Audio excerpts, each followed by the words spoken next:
Last time on Lost and Found.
While we slept, the ferry made its way 80 miles north to the coastal town of Haines. Our alarm went off at 2:45 a.m., quite possibly the earliest I've ever had to set.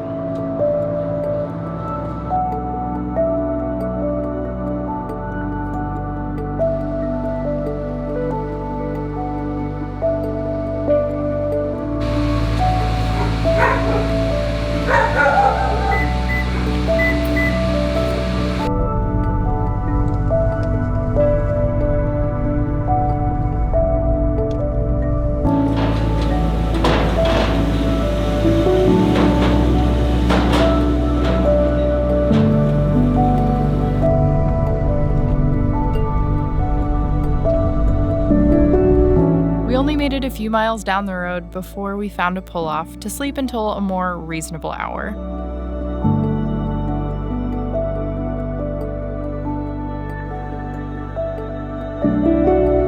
When we woke up, we spotted the ferry we had been on earlier, heading from Sitka to its next port of call in Juneau.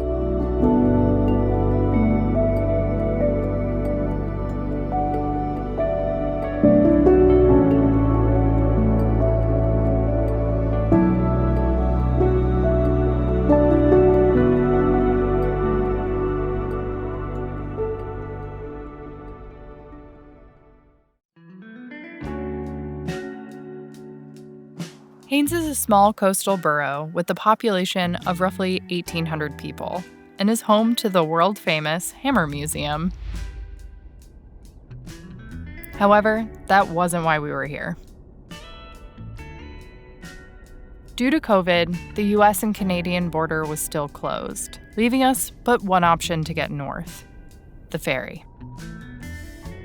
Because of the influx of people relying on the ferry to get their vehicles to Alaska, we were unable to secure a passage all the way north. Haines gave us a sliver of hope because it has a connecting road to the interior of Alaska through the Yukon. With work permits in hand, our fate was entirely up to the Canadian border agents. But before that, we planned to spend a few days enjoying the area.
to a sunny day feeling rested.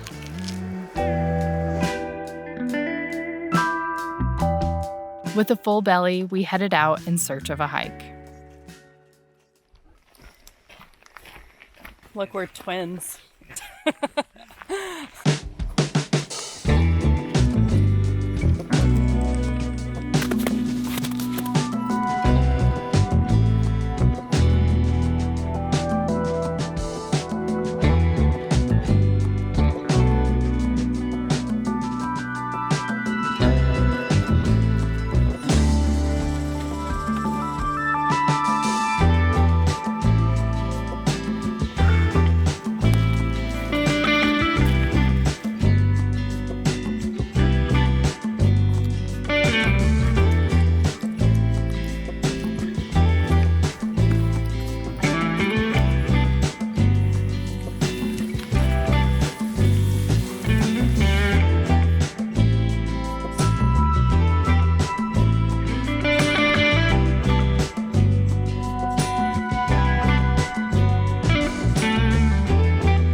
Probably got a little squished. Yep, definitely.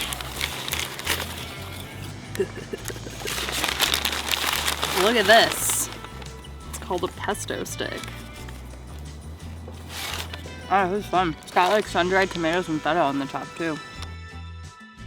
After our hike, we went out to an area that is known to be frequented by bears.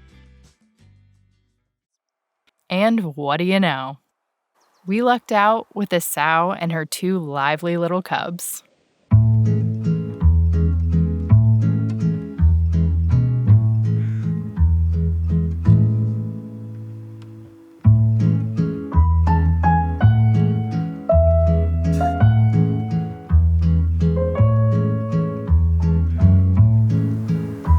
my god, what a freaking goof.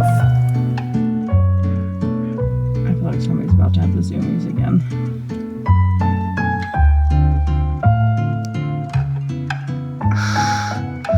This baby is just such a cutie.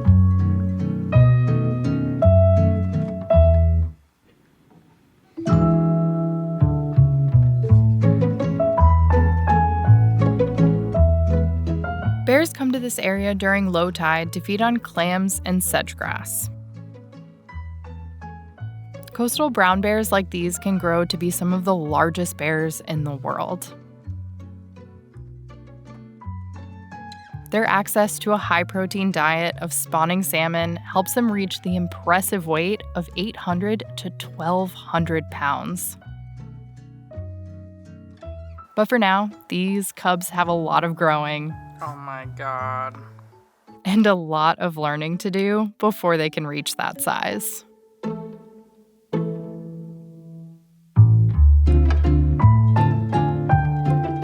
We could have watched these 2 wrestle for an eternity.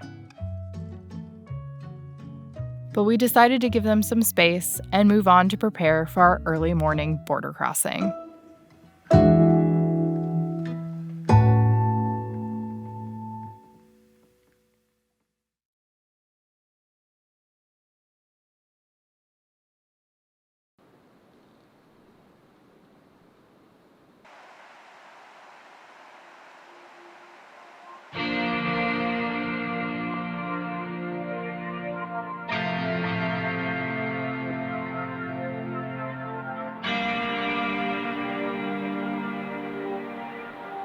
We found a quiet roadside camp spot just south of the US and Canadian border. If all went according to plan, we'd be in the Yukon the following morning. Leading up to this, we had heard conflicting stories about the border crossing. We had been told that even with papers, sometimes they'd let you through, and then sometimes they wouldn't. If they did let us pass through the Yukon, we'd be able to continue our way north and be in the interior of Alaska by nightfall. If they didn't, well, our summer here would come to a swift close, and we'd have to find our way back onto a southbound ferry. Now, all we could do was hope that things would go smoothly.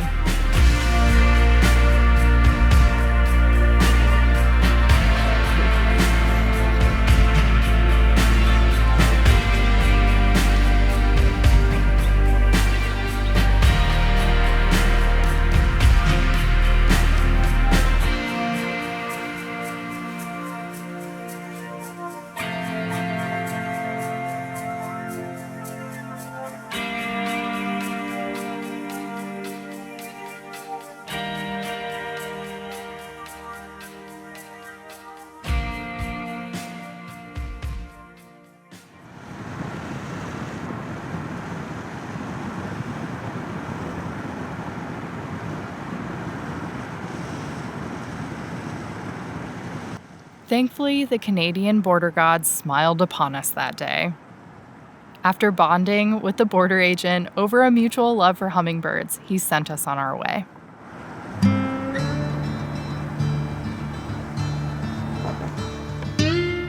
Due to the border closure, we were permitted through with strict guidelines. We were only to stop for necessities such as filling gas and going to the bathroom. We could only stay long enough to get back into the interior of Alaska. We had to check back in with the Canadian border on the other side to confirm that we were in fact leaving the country. Now, all that laid between us and the rest of our plans was just over 300 miles in the Yukon.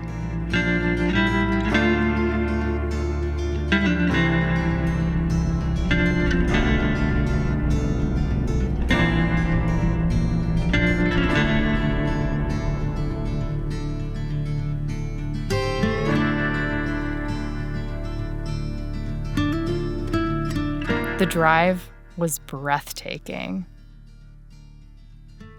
It felt cruel not to be able to stop and enjoy any of it. We saw streams we wanted to fish and peaks that we wanted to summit. But all of it would have to wait. As the kilometers passed, we decided this drive was a scouting mission for the future.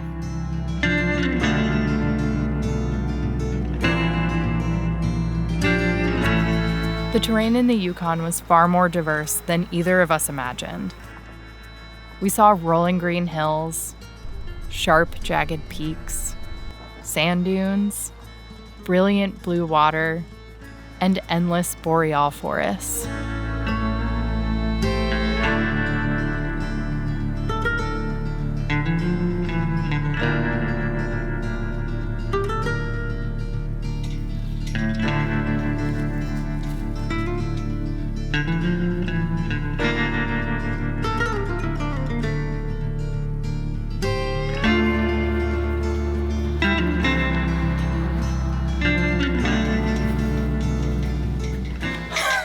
That didn't give me much of a boost, but I think it'll be enough.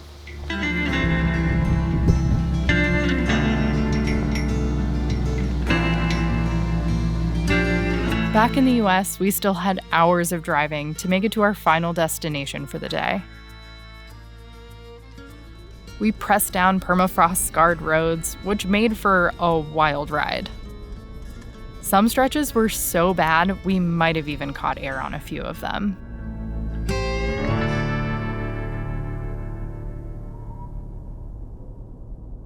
We were greeted with open arms by my brother Eric, my sister-in-law Julie, and their two dogs, Zeus and Timber. Almost got it.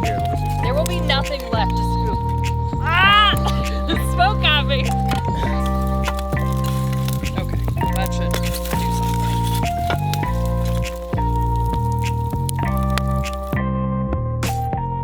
Since Eric and Julie are in the military, we rarely get to spend an extended period of time together. This time, however, we spent 2 weeks with them, making up for a lot of lost time. We tried their favorite breweries. We shared many meals. We met their friends. It looks, yeah, I do. It's delightful. We played with our nephews. Get it. Get it.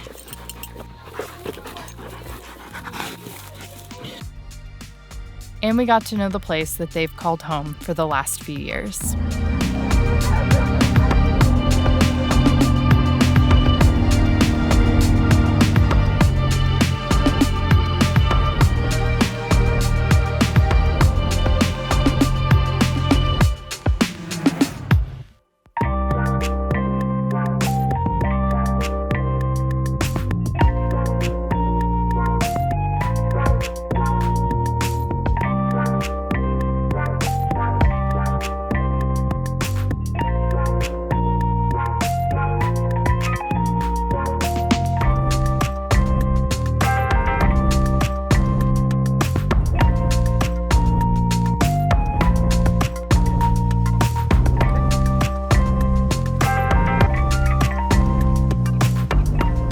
How's it taste?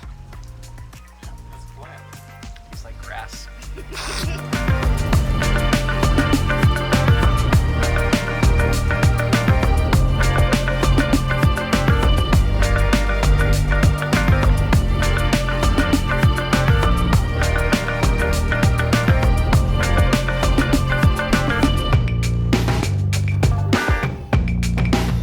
Every minute that we weren't hanging out, we used to chip away at our massive workload that was still following us around. Our hope was by the time that we left Fairbanks, we could have the bulk of it done so we could turn our undivided attention onto our travels.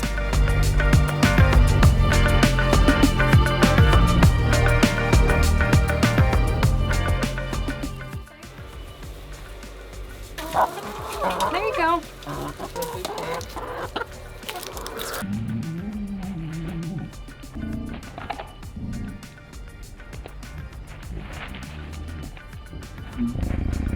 You're so pretty.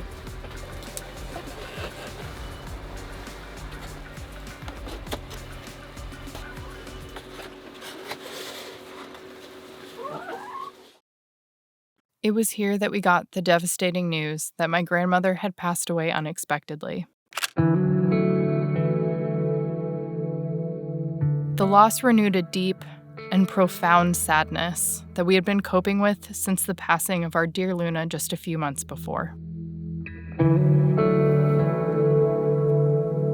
To be honest, I wasn't sure that I was going to share this side of our story. But now, in retrospect, the emotional turbulence became instrumental in how Alaska affected us over the course of the summer.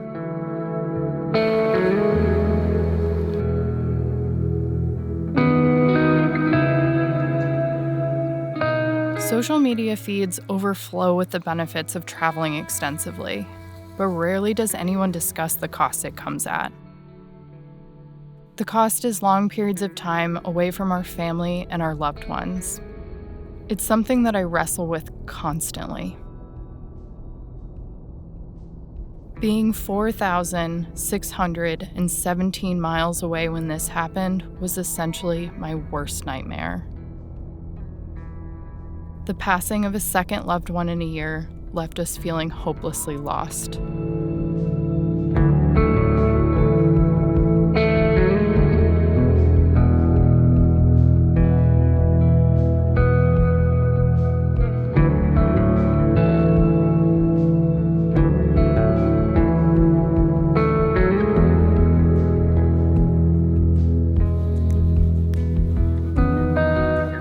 Our saving grace was that we weren't alone.